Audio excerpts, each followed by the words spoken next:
Hey, welcome into the Outdoor Experience with Dale Helgeson. I'm here with Mike Juneman. He is the chairman of the Walworth County chapter of Walleyes for Tomorrow. Thanks for joining me, Mike. Thank you for having me. Tell everybody a little bit about what Walleyes for Tomorrow is.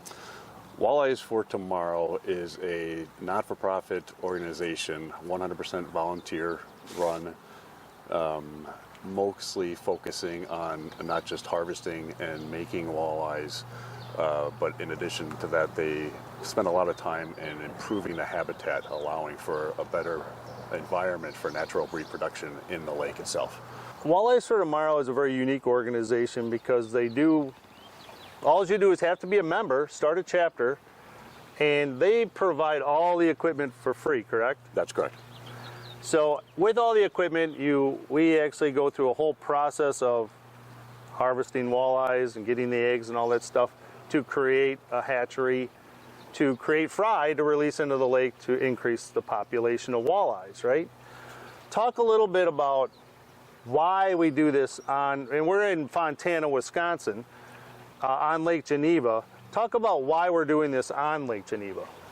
Well, mostly so that we can all catch more walleyes. I think it's going to be beneficial for years to come. Average lifespan of a walleye, 15 to 20 years. We're hoping to run this for many years and provide for a better future walleye fishery in Lake Geneva. So talk about why Lake Geneva has an issue with reproduction. Well, there's plenty of spots that are conducive for reproduction naturally in Lake Geneva. You're looking for rocks, rocky shorelines that allows for the female to drop their eggs, and those eggs would then attach to the rocks to be followed by insemination from the males. So, and the walleyes do spawn here, but we have a really bad reproduction rate, and what causes that out here? Algae growth. It's been getting worse and worse over the years, and it's to the point now where there's a good quarter inch of algae on the bottom of these rocks. So as these females are laying their eggs, they go down, and some may actually successfully attach to the egg, but unfortunately the algae bloom is so bad and getting worse that the algae will come in and basically suffocate the egg, thus not allowing the fry to hatch. So and what that does is it really lowers the population of the walleyes because they're not hatching out. And when that happens, we have to find ways, a lot of Department of Natural Resources do stockings. Talk a little bit about the stocking process versus what you're doing. Well, Walleyes for Tomorrow works hand in hand with the state agencies, DNR primarily, to coordinate efforts to not only improve the habitat, but to put fish in this lake. But with the fry, it's a numbers game. And with fry, we're hoping to put out roughly 5 to 6 million fry. With a 1% hit rate, you're going to be looking at 50,000 adult walleyes in a few years. Which is still a significant number if you can do it annually in conjunction with hopefully more DNR stocking. That's absolutely right. Both are needed. So let's talk about the process that you go through to harvest walleyes to get the eggs and the semen. What is the first thing you do? We shine at night.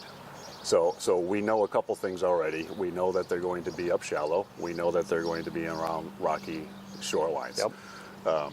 There's a lot of those here in Lake Geneva. Finding the best one to make it the most efficient way, and the best way to go out and spend your time is to go out and get walleyes. You don't want to put a net in an area and come back with 5 walleye. So talk about the net. So they use a specific net called a fyke net. What does a fyke net do? Well, like I said, we know that they're shallow. So we start by driving a stake into the shoreline.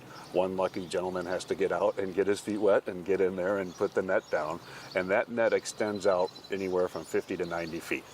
So think of this net as something that as a female and males following the female are cruising the shoreline, they're going to come up against this fyke net, and think of it as like a chain link fence where it redirects them into a series of, I call them can't get outs, but they get funneled into another series of nets that is anchored down, and over a 24-hour period we hopefully collect those fish, and then the next morning we'll go out and harvest the fish, bring them back here for processing.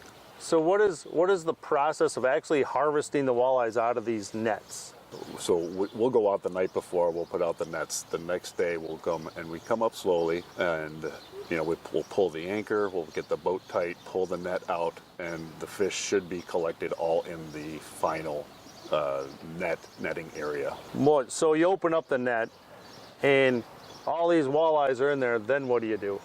Well, we have, again, volunteers who are in the front of the boat, take the nets, collect the fish, and put them into a 150-gallon tank with safety of the fish always coming first priority. So after they're netted, then you just bring them back to the processing center? Yeah, for the most part, depending on how many you get in each net. The first net yielded about 125 walleyes, which we were all excited to see. So we'll put them in the tank and get back here as fast as we can to put them in these aerated tanks and allow another team, which is waiting up on shore, to process the fish. Do you bring all the walleyes back? We bring some back. What you need is a female that is ready to drop her eggs. So you may catch a female, which obviously is important, but it may be green, or it may already be spawned out. So it does take some weeding through to go and get an optimal fish to allow for the processing of it. And that goes for both males and females. Once you process the fish, are they returned back to the lake? Yes, so processing starts, or I should say includes, the clipping of the fins for DNA purposes so that we can test this when the DNR does their survey in another 6 to 8 years, I believe they do them. After that is all complete, we'll put them back into the tank and get them out into the water as quickly as possible. All right, well this is great information. I hope everybody's learning a little bit about this, and we're gonna be right back right after this. Hi, thanks for watching The Outdoor Experience with Dale Helgeson. I'd like to thank Mike Juneman from Walleyes for Tomorrow, Walworth County chapter, on enlightening us all on what a mobile fish hatchery is, how it operates, and the benefits to the ecosystem of the lake. And if you'd like to see any other shows or have any show ideas, reach out to me, as well as if you'd like your products promoted on the show, reach out at theoutdoorexp@yahoo.com and make sure to enjoy the outdoors. The Outdoor Experience with Dale Helgeson is sponsored by Ionic Lithium Batteries. Get the battery of tomorrow today. Wind Rider for life outdoors. Distinctive design by Peggy. Visual inspiration for your home. Superior fishing products built to last. Lowrance Electronics. Built by anglers for anglers. Walleye Nation's Creations. Hooked on innovation.